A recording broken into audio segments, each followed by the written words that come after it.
Bonjour à toutes et à tous, en direct de l'université d'été du MEDEF. Vous voyez qu'on est en universitaire, enfin je suis venu en jeune. Martin, Et moi en vieux, Patrick donc. Martin, vous êtes venu pas du tout en vieux, mais vous êtes le patron des patrons, le co-patron des patrons, le président délégué du MEDEF. Quel succès cette université d'été, cette rencontre des entrepreneurs de France. Je crois qu'il y a eu 10 000 personnes sur les 2 journées, vous confirmez à peu près ce chiffre? Je confirme, on bat un record, c'est grosso modo 20 personnes de plus que l'an passé où on était déjà en forte progression. Alors ce qui est important, c'est la symbolique des chiffres, la signification des chiffres. La lecture qu'on en fait avec Geoffroy Roux de Bézieux, c'est qu'il y a un intérêt, une appétence de nos adhérents, les entrepreneurs, mais également de tout l'écosystème, de tout notre environnement pour cette manifestation qui, c'est un peu outrancier de ma part parce que je suis jugé parti, a un contenu de haut niveau, une organisation impeccable. Et puis il y a une chose à laquelle moi je suis très attaché, c'est le off, c'est toutes les discussions qui se nouent en aparté, en dehors des réunions plénières. Et là, on sent qu'il y a un vrai collectif, c'est essentiel pour le MEDEF. Alors, vous êtes le président délégué du MEDEF. J'entendais Geoffroy Roux de Bézieux parler d'un sondage que vous avez fait sur l'image du MEDEF. Souvent, l'image du MEDEF, dans l'opinion, on a pu dire, était un peu... Bon, il y avait l'arrogance, il y avait le patronat un peu qui regardait les choses d'en haut. Et là, apparemment, l'image s'est améliorée. Les chiffres sont plutôt positifs. Vous pouvez les rappeler et dire à quoi vous attribuez peut-être le succès de votre mandat à tous les deux? Alors, en étant bien conscient que, comme toujours, quand on parle d'image, c'est très fragile. Donc, charge à nous de nous employer à ce que ces bons scores que je vais donner se maintiennent et, si possible, progressent encore. Non, il y a un chiffre qui nous frappe particulièrement, que Geoffroy a évoqué hier dans son discours inaugural, c'est que 53% de l'opinion publique, je ne parle pas là des dirigeants d'entreprise, ont une bonne opinion du MEDEF. Et puis, s'agissant à proprement parler des chefs d'entreprise, 82%. Et tout ça est en sensible progression. Alors, comment ça s'explique? Ça s'explique déjà par le fait que l'entreprise elle-même a dorénavant une très bonne cote, et à toutes les tailles d'entreprise, ça mérite d'être souligné, très bonne cote aux yeux de nos concitoyens, notamment parce que les uns et les autres sont conscients que dans la période Covid, qui à la fois sur le plan sanitaire et économique a été très chahutée, les entreprises ont fait face à leurs responsabilités, que le dialogue social a été d'une grande qualité, à vrai dire plus important encore qu'il n'était en temps normal. Et puis il y a le quotient personnel de Geoffroy Roux de Bézieux qui a assumé un certain nombre de virages de la part du MEDEF. Alors dans le style, c'est pas négligeable dans l'expression, mais au-delà de ça, sur le fond, typiquement le fait que nous soyons très rapidement après l'élection de Geoffroy dotés d'une raison d'être, alors même que dans nos rangs il y avait des critiques sur cette réforme, la loi Pacte, qu'on ait cherché avec plus ou moins de succès, mais nous serons opiniâtres à nouer un dialogue avec les ONG, dont certaines ONG assez violemment opposées. Vous dites que c'est parce que vous êtes plus ouvert à la société civile? Oui, alors en un mot commençant, il m'arrive d'être bavard, c'est ça, on est plus ouvert à la société civile. Et puis ce à quoi on s'est employé aussi, et je pense y avoir eu ma part, c'est à renforcer encore notre présence de proximité, parce que ça permet aux uns et aux autres, aux dirigeants, aux salariés, mais également à nos concitoyens de mesurer combien l'entreprise et le MEDEF sont accessibles, sont opérationnels, sont pragmatiques. Ça nous dédiabolise. Bon, dédiabolise, mais il y a quand même des réformes importantes qui vont arriver. Est-ce que cette bonne image peut être un capital de départ? Est-ce qu'il peut être entamé par le fait que le patronat attend, notamment sur les retraites et, on va commencer par ça, l'assurance chômage, des réformes qui, autrefois, on serait dit, auraient été explosives socialement? Je ne sais pas d'ailleurs si elles le seront. Néanmoins, Elisabeth Borne l'a dit hier, ça avait été promis par Emmanuel Macron dans la campagne, Geoffroy Roux de Bézieux l'a dit, il va y avoir une réforme de l'assurance chômage qui a pour objectif de réformer le marché du travail dans le sens de l'offre. Vous avez beaucoup insisté sur les difficultés de recrutement, et c'est vrai que quand on discute avec tous les patrons qui sont là, c'est un peu l'inquiétude avec, bien sûr, la crise énergétique et la guerre, l'inquiétude majeure. Comment vous pouvez justifier de réformer, et qu'est-ce que vous attendez vraiment en matière d'indemnisation du chômage, sachant que le gouvernement semble prêt à vous suivre et à prendre l'initiative, puisqu'il n'y aura pas d'accord avec les syndicats? Alors, je tiens d'abord à préciser que si notre image, celle des entreprises, celle du MEDEF, se sont améliorées, ça n'est en aucun cas en reniant nos convictions. On les a défendues, au contraire, avec autant de force, si ce n'est plus de force que par le passé. je disais aussi que ces images sont fragiles. Effectivement, on est rentré dans une période qui, à bien des égards, est plus tendue et qui, à un moment ou à un autre, pourrait affecter cette image. Ça n'est pas l'essentiel du débat. En quoi la période est tendue? Pour toutes les raisons qu'on connaît tous, d'environnement géopolitique, de tensions sur l'énergie, d'inflation, etc., de difficultés de recrutement, qui, je le confirme, sont généralisées. Et puis, il y a deux réformes fondatrices à nos yeux qui doivent intervenir dans les prochains mois, celle de l'assurance chômage et celle des retraites, qui, on le sait bien, ne seront pas spontanément populaires auprès de l'opinion publique, auprès des salariés, auprès des organisations syndicales, même si, s'agissant de l'assurance chômage, je crois que tous les sondages le confirment, très majoritairement, nos compatriotes, et singulièrement les salariés en poste, considèrent qu'on peut mieux faire. Bon, alors mieux faire, mais sur l'indemnisation spécifiquement, qu'est-ce que vous pouvez vous donner 2-3 pistes de ce que vous estimez, vous, nécessaire? Alors, sur la durée ou sur les montants? D'abord, cette réforme, évidemment, il ne faut pas la faire pour le principe. Il faut qu'elle soit efficace, il faut qu'elle corresponde à des réalités. Ça revient à ce qu'on disait il y a quelques instants sur les difficultés de recrutement. Alors nous, on est très lucide et on n'est certainement pas provocateur. On se garde de considérer qu'une nouvelle réforme de l'assurance chômage à elle seule réglerait ce problème bien réel de difficultés de recrutement. C'est, comme on dit maintenant chez les gens chics, multifactoriel. Il n'en demeure pas moins que c'est un des éléments de réponse. Après, il faut que cette réforme soit équitable. Et on partage de ce point de vue, à vrai dire, on l'a un petit peu suggéré, l'approche à ce stade encore un peu générale du gouvernement, du ministère du Travail, c'est-à-dire durcir, pour appeler les choses par leur nom, les règles d'indemnisation quand le marché de l'emploi est très créateur. C'est encore le cas aujourd'hui. Et au contraire, les améliorer au bénéfice des demandeurs d'emploi quand le marché du travail se dégrade. Donc c'est ce qu'on appelle moduler l'indemnisation. Mais sur la durée seulement ou également sur le montant? Ce qui se dessine et que l'on partage essentiellement, c'est sur la durée. C'est-à-dire le temps de constitution des droits à chômage, ça a déjà été porté de 4 à 6 mois. Il ne serait pas illogique que dans la période qu'on traverse, on allonge encore un petit peu cette durée de cotisation, de sorte que ça incite plus encore les salariés à rester en poste, là où, à la marge, mais une marge significative, ils peuvent encore être tentés d'alterner des périodes de chômage et des périodes de travail. Un de nos intervenants ce matin, ministre, disait, dans l'esprit de certains salariés, c'est un droit pour eux que d'être indemnisés parce qu'ils ont cotisé pendant un certain temps.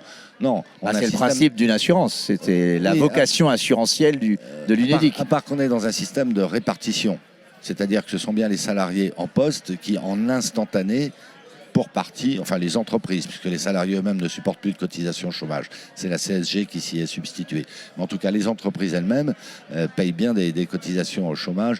Donc le chien court un peu après ça. Vous venez de le dire, est-ce qu'on va, et c'est quand même un changement majeur, vers une forme d'étatisation quelque part de l'UNEDIC? Vous avez, Geoffroy Roux de Bézieux l'a dit hier, laisser la main au gouvernement parce qu'aujourd'hui un accord n'est pas possible. Est-ce que c'est une voie finalement qui vous paraît naturelle après le changement pour les cotisations, que les prestations soient choisies par la loi plutôt que par l'accord? Déjà, avant même une éventuelle nouvelle réforme de l'assurance chômage, la gouvernance de l'assurance chômage est devenue un peu incompréhensible. Effectivement, les salariés ne cotisent plus, pour autant les organisations syndicales continuent à siéger au siège de l'UNEDIC. Les entreprises, elles, de ce point de vue, ont tout droit d'y être. Et puis l'État a largement repris la main, puisque dorénavant, en l'absence d'accord, en amont d'ailleurs, d'accord, il fixe un cadrage qui, on l'a vérifié la dernière fois que ça s'est produit, est assez strict. Et si d'aventure et par malheur un accord n'intervient pas entre les partenaires sociaux, il reprend la main. Donc là, il y a consensus, à vrai dire, entre l'État, les organisations syndicales, les organisations patronales, pour qu'on se réinterroge sur cette gouvernance. Il n'en demeure pas moins que, même s'ils ne cotisent plus, il serait logique que les salariés continuent à siéger dans les instances de garder un lien avec le monde du travail. Oui, parce qu'ils sont directement intéressés. Alors, les retraites, vous avez également cité, c'est l'autre grande réforme, mère des réformes, qui a une dimension un petit peu plus budgétaire, pour le coup, vraiment celle-là.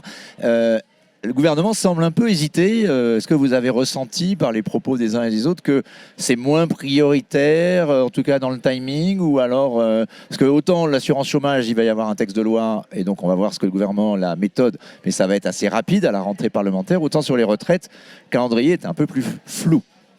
Philippe, je me permets, non pas de vous corriger, mais de nuancer un de vos propos. L'enjeu de la réforme des retraites n'est pas uniquement budgétaire. En réalité, derrière la réforme de l'assurance chômage, la réforme des retraites, il y a un même enjeu qui est d'augmenter la production, d'augmenter le taux d'emploi de la France pour créer plus de richesses et là pour le coup ça a une dimension budgétaire, pour contribuer au rééquilibrage ou à l'équilibrage. Pas la dimension budgétaire, parce que le président de la République, enfin le candidat Macron avait quand même évoqué des financements, même de droits supplémentaires pour un certain nombre de sujets comme la dépendance. Effectivement, si dans l'idéal, une réforme des régimes de retraite générait des excédents, on sait très bien que ces excédents... On saurait les dépenser. Il y a beaucoup de besoins. Effectivement, mais pour revenir sur le calendrier... Et la revalorisation des petites retraites. Bien sûr, qu'il va bien falloir financer. Sur le plan social, qui est un sujet, en pleine inflation, un sujet majeur. Oui, et puis je me permets de le dire, entre guillemets, c'est un argument de vente, politiquement. Bien sûr. Alors sur le calendrier, est-ce que vous avez le sentiment que ça flotte ou c'est toujours là ? Alors, le gouvernement se doit quand même de prendre en compte les rapports de force à la fois du côté des partenaires sociaux et du côté du Parlement. Ça sera certainement beaucoup plus difficile pour lui de faire passer une réforme des retraites. Donc nous, notre souhait, c'est qu'en termes de calendrier, on avance assez vite sur l'assurance chômage, qu'on se donne un peu plus de temps sur les retraites. Alors Bruno Le Maire vient de confirmer... Pas de réforme explosive en même temps, quoi. Voilà. Bruno Le Maire vient de confirmer pour autant que cette réforme des retraites prendrait bien effet en juillet 2023. Donc quand même le calendrier est assez serré pour trouver un accord, sachant qu'il y aura sans doute une réaction dans la rue qu'on peut s'attendre. À chaque fois qu'il y a une réforme des retraites, il y a eu des manifestations. On peut le craindre, mais on a tous en tête, du moins ceux qui creusent un petit peu ce sujet, que le vrai problème en fait d'équilibre des retraites, il n'est pas tant dans le privé, et singulièrement pas du tout dans les retraites complémentaires, qui sont gérées alors intégralement par les partenaires sociaux, qui sont bien gérées, qui ont les réserves qu'elles se doivent d'avoir. Mais le problème, il est plutôt dans le financement des retraites du public. Donc là, on n'a pas, nous, au MEDEF, de légitimité à s'exprimer là-dessus, à part que ça impacte directement les finances publiques, puisque si on appliquait au régime de retraite publique les mêmes règles de cotisation que dans le privé, les collectivités publiques, l'État, les collectivités locales, le secteur hospitalier devraient cotiser 30 milliards d'euros de plus par an. À l'envers, ça veut dire qu'il y a un déficit, une dette qui se creuse de 30 milliards d'euros par an, parce que l'équilibre des retraites du public n'est pas assuré. Faites bien de le dire, ça fait pas. Une petite question peut-être un peu technique pour nos auditeurs, mais intéressante. Action Logement, aujourd'hui, dont les partenaires sociaux, et notamment le MEDEF, est partie prenante, apporte en garantie, si je puis dire, du régime Agirc-Arrco une partie en réserve, donc à son actif, une partie du parc social dont il est propriétaire, et ça peut apporter une forme de stabilité à un régime complémentaire du privé qui a souvent été considéré comme en danger. Est-ce que ceci a été fait pour essayer d'empêcher le gouvernement d'aller piquer les réserves, comme la tentation a pu exister d'Action Logement en particulier, voire de l'Agirc-Arrco? Est-ce qu'il y a là-dessus un petit jeu budgétaire, alors pour le coup? Oui, alors à partir d'un sujet effectivement très technique. Tu as improvisé, hein. Oui, on l'a pas préparé. Improvisé, mais très sensible. À vrai dire, Action Logement, dont il faut parler, c'est la première foncière d'Europe. On a remis sous tension, les pouvoirs publics l'ont exigé, d'une certaine manière, ils avaient raison. On a remis sous tension l'efficacité opérationnelle d'Action Logement. On a revisité la gouvernance qui, à certains égards, se devait de l'être, et on a donc maintenant un outil Action Logement qui est puissant, qui d'ailleurs contribue à la construction de logements sociaux proportionnellement bien au-delà de ce qu'il représente dans le parc de logements sociaux. Donc il y a une vraie dynamique sur un sujet qui est absolument central pour le pouvoir d'achat, pour l'accès à l'emploi, pour la paix sociale. Donc on n'a pas à rougir, les partenaires sociaux n'ont pas à rougir de ce que fait Action Logement. Il y a différentes écoles ou sensibilités, on va dire, au sein de l'État. Certains voudraient mettre la main non seulement sur les réserves, qui sont dorénavant engagées au service de cette dynamique de construction, mais également engagées au service de certaines politiques publiques. Est-ce qu'il est logique que les entreprises qui financent, à travers la participation des entreprises à l'effort de construction, aillent financer Action Cœur de Ville, l'Agence nationale pour la rénovation urbaine? C'est un autre débat. Non, certains veulent aller plus loin et mettre la main sur le patrimoine d'Action Logement, hein. 1 million de logements et plus, sociaux et intermédiaires.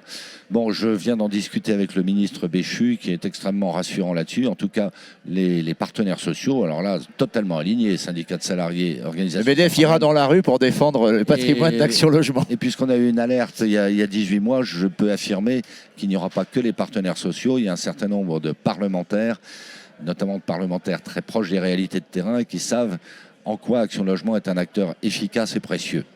Venons-en à une dernière série de questions et puis on va vous libérer. Patrick Martin, merci de passer ce temps en tout cas avec nous. On peut parler un petit peu quand même de cette crise énergétique qui vient. Il y a eu les propos du président Macron assez graves, churchilliens, sur l'abondance. Alors ça a peut-être été mal interprété, mais c'est vrai qu'on a vécu en faisant peut-être moins attention aux ressources. Aujourd'hui, on est obligé de faire beaucoup plus attention. Okay, on entend bien le message. On a entendu Elisabeth Borne avec un ton un peu professoral dire qu'elle relèvera les copies des plans de sobriété des entreprises. Et puis on a un Bruno Le Maire qui, on entendait tout à l'heure, a un discours un peu plus rassurant, disant bon, c'est un moment difficile à passer. Il peut y avoir effectivement des accidents, voire on ne peut pas exclure une récession, ça peut toujours arriver, mais enfin, pas forcément le scénario central. Si on s'y prend bien, comment est-ce que vous qui représentez donc tous ces chefs d'entreprise, etc., à un moment donné, le moral reste quand même bon, mais on sent quand même que... est-ce que toute cette période ne vient pas perturber finalement l'action des entreprises, qui est quand même d'essayer de faire du business, et est-ce que ça ne peut pas freiner finalement, créer une forme d'anxiété? On parle beaucoup d'anxiété climatique, mais elle peut exister aussi chez les patrons. Alors, je vais commencer par là. Il y a déjà une singularité européenne, parce que cette tension sur le marché de l'énergie, les prix, la disponibilité, c'est propre à l'Europe. C'est propre à l'Europe et essentiellement lié à la situation en Ukraine. C'est beaucoup moins perceptible aux États-Unis et en Asie, singulièrement en Chine, donc ça crée déjà des distorsions de concurrence intercontinentale. Ensuite, on a une deuxième singularité qui est typiquement française ou spécifiquement française. Si vous me permettez l'expression, c'est la loi de l'emmerdement maximum. Ces perturbations sur le marché du gaz interviennent au même moment où EDF a interrompu la production de 32 de ses 54 réacteurs nucléaires. Jean-Bernard Lévy s'est exprimé très clairement hier en disant on paye en fait une forme d'insouciance ou d'impréparation des pouvoirs publics eux-mêmes qui avaient demandé à la filière nucléaire de commencer à se replier. Si je puis me permettre, notamment du président actuel qui a quand même gouverné pendant 5 ans en fermant une partie en affirmant vouloir fermer une partie de ce parc. Il y a eu un changement de pied, y compris du président de la République. Jean-Bernard Lévy l'a dit lui-même, donc je ne fais pas, comment dirais-je, ce n'est pas de ma part forcément autre chose qu'un constat. Non, mais étant rappelé que le MEDEF, par raison, est totalement pro-nucléaire, sans bien sûr exclure les énergies renouvelables sur lesquelles on doit accélérer très fortement. Donc il y a la conjugaison de cette situation d'origine ukrainienne, de cette singularité française, et en face de ça, on ne peut pas ne pas se poser des questions. Alors, on n'a pas attendu, si je peux me permettre, on n'a pas attendu les injonctions de Madame Borne ou du président de la République lui-même pour se préparer à la sobriété. C'est l'expression un peu pudique qu'on emploie dorénavant, pour une raison bien simple, c'est qu'avec le renchérissement du prix de l'énergie, de toute façon, vous êtes amené à le faire. Peut-être pas assez vite. Là, vous êtes obligé d'accélérer quand même. On accélère. On sent plus qu'une accélération, une tension. Alors, en l'état actuel des choses, avec des aléas climatiques, avec des aléas géopolitiques, nous, on pense d'abord que toutes les entreprises feront des efforts pour limiter leur consommation. Si les ménages peuvent en faire autant, parce qu'on parle beaucoup des entreprises et peut-être pas assez des ménages, pour des raisons politiques qu'on peut imaginer, nous on pense que ça va passer. Ça ne réglera pas le problème de l'accès à l'énergie et du prix de l'énergie dans la durée. Mais voilà, sur l'hiver 2022-2023, on pense que sauf interruption totale des livraisons de gaz par la Russie, ça devrait passer. On ne voit pas très bien quel serait l'intérêt de M. Poutine, d'ailleurs, à interrompre dès à présent complètement les livraisons de gaz qui lui rapportent beaucoup d'argent, et il se priverait dans la partie d'échecs ou le jeu de poker que se livrent les pays et les économies, il se priverait de sa dernière carte. Ça, je ne sais pas, ce sont les aléas de la guerre. Une dernière question, vous parlez de 2023, alors on est à la REF 2022. C'est la dernière de Geoffroy Roux de Bézieux, puisque c'est une particularité que ne partagent pas les présidents de la République française, puisqu'ils peuvent se présenter 2 fois. Les présidents du MEDEF ne peuvent faire qu'un seul mandat. Et donc, vous êtes président délégué. On vous entend, vous êtes assez préparé sur tous les dossiers. Est-ce que vous étiez déjà candidat? Est-ce que c'est un sujet préoccupation pour vous, c'est trop tôt. La campagne pour la succession de Geoffroy Roux de Bézieux commencera en 2023. C'est pas forcément le sujet de l'heure. Mais est-ce que vous vous interrogez, quoi? Vous y pensez en vous rasant, comme on disait? Bon, Geoffroy, je le connais depuis 1982. On a partagé beaucoup de combats. On partage depuis juillet 2018 ce combat positif à la tête du MEDEF. Je sais ne pas me tromper en disant qu'il n'est pas homme à lever le pied avant la dernière minute. Hein. Il l'a rappelé d'ailleurs. Il gouvernera le MEDEF jusqu'au bout. Voilà, et c'est très bien comme ça. Premier point. Deuxième point, tous les sujets qu'on vient d'évoquer, de difficultés de recrutement, de défis énergétiques, de défis environnementaux, etc., font que ça serait totalement inconsidéré d'ouvrir une compétition électorale au même moment où ces défis sont devant nous. Je pense que nos adhérents au premier chef considéreraient qu'on se trompe de débat et on se trompe de période. Troisième élément, de toute façon, les statuts du MEDEF interdisent à qui que ce soit de se présenter avant le 1er mars 2019. 23. Sans quoi... 19, c'était la précédente élection. Sans quoi cette candidature serait invalidée. Bon, alors on est un certain nombre identifiés, d'autres qui peut-être se déclareront à pouvoir prétendre à cette fonction. Donc moi j'y réfléchis, d'autres y réfléchissent. Rendez-vous au printemps prochain. Voilà, c'est vrai que d'ici là, il peut se passer beaucoup de choses, y compris des choses graves. Il peut se passer beaucoup de choses, au regard desquelles l'élection à la présidence du MEDEF, aussi importante soit-elle, paraîtrait dérisoire. Mais on a senti quand même que le sujet du MEDEF et le mouvement des entrepreneurs de France ne vous laisse pas indifférent. Vous êtes un entrepreneur familial. Pour vous, c'est important. Mais d'autres le sont également. Moi, je suis passionné par cet engagement. Le MEDEF a gagné en influence, le MEDEF a gagné en efficacité, le MEDEF a gagné en cohésion jusque-là, et ça se prolongera jusqu'au terme du mandat de Geoffroy. Je pense que les entreprises, tous les entrepreneurs n'en sont pas encore totalement conscients, ont besoin d'une organisation patronale puissante. Et puis on a une configuration politique qui est assez différente depuis quelques mois. Je dirais raison de plus pour préserver, pour protéger, mais surtout pour porter encore le MEDEF. Et moi, ça me passionne. Mais à nouveau, d'autres sont aussi passionnés et certainement aussi légitimes que moi. On aura l'occasion peut-être d'en reparler. Merci Patrick Martin d'être venu sur le plateau de la Tribune.